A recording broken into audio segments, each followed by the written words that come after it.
ஆலயா cotton trending வேட்டிகள் ஷர்ட்டுகள். Kovai Periyanaicken பாளையம் பகுதியில் பழைய பொருட்களை விலைக்கு வாங்குவது போல குட்டிகானை வாகனத்தில் வந்த இருவர் வீட்டின் முன்பு நிறுத்தி வைக்கப்பட்டிருந்த சைக்கிள் ஒன்றை திருடிச் செல்லும் சிசிடிவி காட்சி வெளியாகியுள்ளது. பழைய இரும்பு மற்றும் பிளாஸ்டிக் பொருட்கள் நல்ல விலைக்கு வாங்கப்படும் என்று ஒலிபெருக்கி மூலம் அறிவிப்பு செய்தவர்கள் ஆள் நடமாட்டம் இல்லாத தெருவில் சைக்கிள் நிற்பதை பார்த்ததும் ஒலிபெருக்கியை நிறுத்திவிட்டு திருடியது கண்காணிப்பு கேமராவில் பதிவாகியுள்ளது.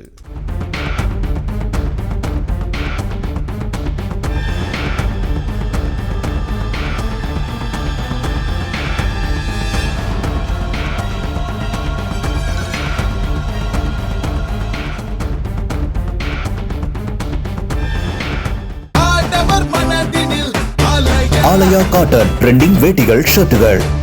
பிளே ஸ்டோர் மற்றும் ஆப் ஸ்டோரில் இருந்து பாலிமர் செயலியை QR கோடு மூலம் பதிவிறக்கம் செய்யுங்கள். செய்திகளை உடனுக்குடன் பெறுங்கள்.